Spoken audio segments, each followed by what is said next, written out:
केवल भगवान का दो ही प्रतिबिंब है, एक स्त्री रूप और एक पुरुष।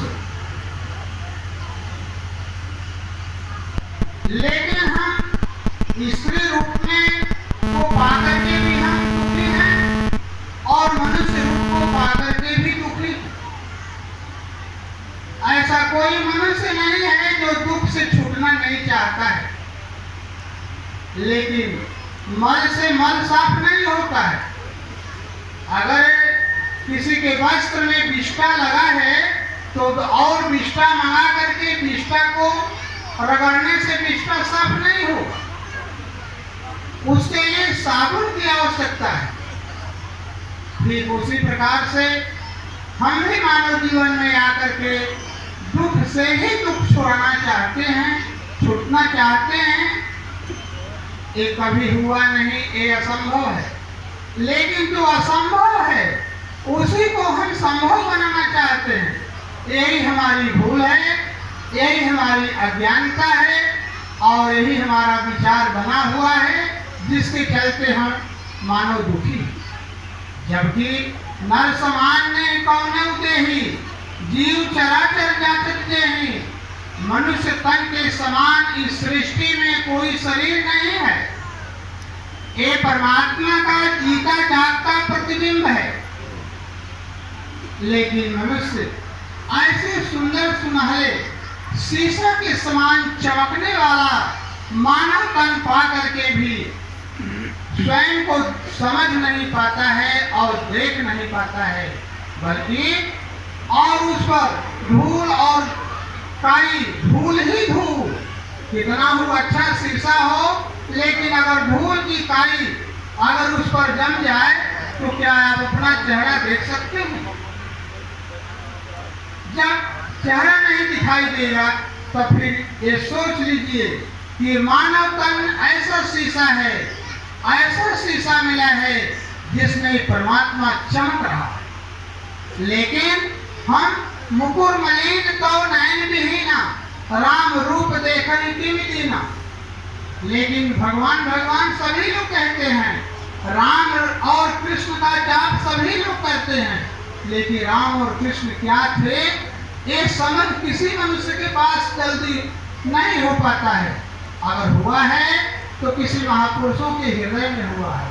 वो कृष्ण, वो समय के महापुरुष कृष्ण की जीते जागते आत्मा है, क्योंकि जो कृष्ण का स्वरूप था परमात्मा विदित था। और जो भी महापुरुष हुए संसार में सभी उसी परम तत्व को प्राप्त होकर के अपने दुख को मिटाए। क्योंकि और दुख मिटने का जो साधन है एकमात्र क्या है? दुख की परिभाषा तो बहुत है। हम बाल्यावस्था में हैं, किसी के पास आंख नहीं है, किसी के पास कान नहीं है, कोई आंख का अंधा है, कोई जवान का गूंगा है, कोई पैर का लंगड़ा है, कोई बुद्धि का हीन है, कोई अगर अच्छा भी है तो तन का रोगी है। और अब बताइए कि बहुत बड़ा अमीर आदमी हो, लेकिन अगर कंठ से बहुत ग्रसित रोग हो जाए तो उसके लिए अमीरी क्या होगी? यही है कि हम केवल शरीर तक ही सीमित हो जाते हैं, जबकि ये सब हर मनुष्य में, हर मनुष्य का जीवन शाश्वत आत्मा का जीवन है। लेकिन हम अपने आत्म जीवन से अलग हो गए हैं और हम एक तुच्छ शरीर में प्रवेश पा करके इसी में काम क्रोध मद लोभ चित्त नाथ नरकतेपन, कामना क्रोध लोभ मोह काम वासना, इंद्रियों की जो इच्छाएं होती हैं और उन इच्छाओं की पूर्ति में जो मानव बधा है, इसी का नाम माया है। इसलिए इंद्रियों से उपरांत हो जाना ही परमात्मा को प्राप्त होना है। जो अपने मन को, अपने इंद्रियों को काबू में नहीं रख पाता है, ठीक है, बाल्यावस्था युवावस्था बीत गई, इंद्रियों का स्वाद लेते लेते, तो कम से कम वृद्धावस्था 50 वर्ष के बाद भी तो अपने मन को संभालो, अपने मन को एकाग्र करो। अब 50 के बाद जो बचा हुआ जीवन है वो परमात्मा के लिए समर्पित कर दो।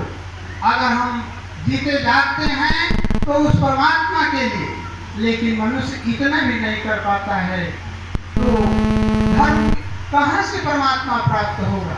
परमात्मा प्राप्त होना तो दूर की बात है, धर्म के राह पर चलना भी उसको नहीं आता है।